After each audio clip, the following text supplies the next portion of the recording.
Hey everybody, it's Mike here. Welcome to the channel and welcome to a new video in plasticity. Well, today I want to talk to you about the combination plasticity and keyshot. And if you are into product design, and you probably are if you're using plasticity, then you're going to love keyshot if you have never seen it before, right? So what is so special about it? Well, it is a state-of-the-art environment that allows you to do photorealistic renders without having to have the hassle of dealing with individual faces and whatnot, right? So I'll show you. So this is the power button that I created in plasticity, 100% made in plasticity, right? And I'm going to export this, or actually I already did, and I'm going to open it in Keyshot and show you what I mean, right? So let's go to Keyshot. And this is what it looks like per default, right?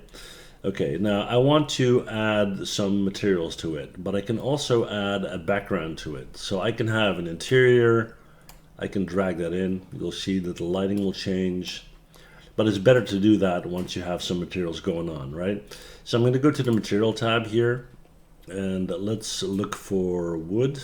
Let's start with that, and we're going to go down here. Wood, we're going to go to traditional, we're going to grab this, and it's just drag and drop, right? You literally just drag and drop it, and it will look amazing, especially once you have your render settings going on, okay? So I got that, and then I want to have a steel type finish. We'll get a basic on this edge right here, like this. Maybe that's not the one I want. Let's see if there's something else. Titanium maybe. Yeah, titanium's good. And then for the front there, I want to use something very different. Probably let's do some plastic or paint, I would say. Let's see here. We'll do paint, we'll do metallic, why not? We'll give it a black color. Okay. Maybe, yeah, well, it's fine. Make it shiny. Okay. Now, for the internal part there, we're going to use lighting. We're going to use emissive light, and that is a very cool feature here. So we're going to go and look for the light tab, light right there, emissive. I'm going to grab, let's see, what do we got? Emissive white, right. I'm going to drag that in here.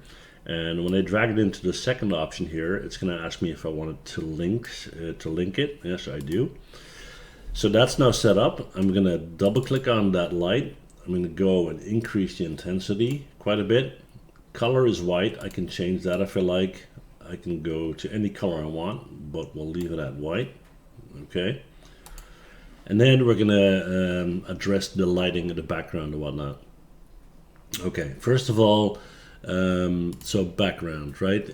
I got all these different options to choose from, and they will have an effect on our object for sure, right?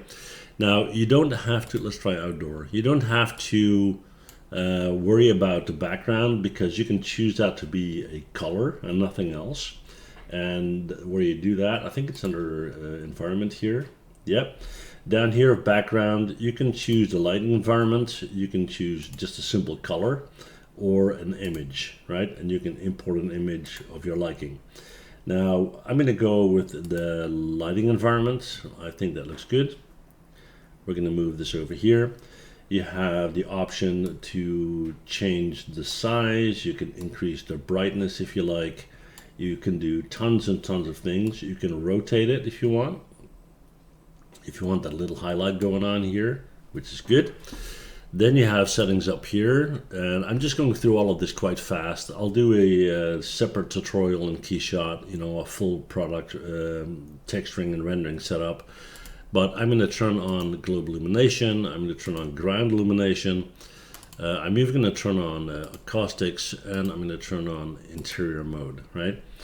So if we get in close, you'll see something looking like this, which is pretty neat, right?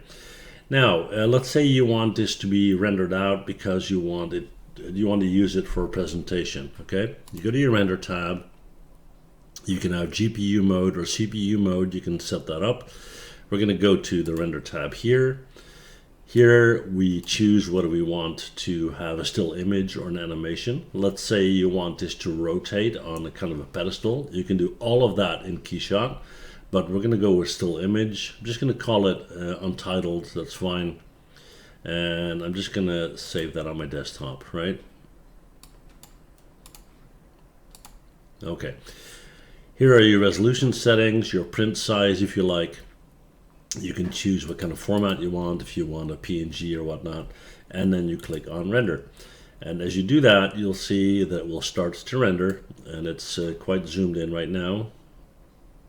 Let's go out a little bit. And of course that's going to take a while because the settings are quite high, right? But here you can make a perfect product presentation, right? So yeah, I've been using KeyShot for many, many years. Plasticity basically since recent. And the two are just perfect together. And that's what I want to share with you guys, right? So if you haven't checked out KeyShot, definitely do that and let me know what you think, right?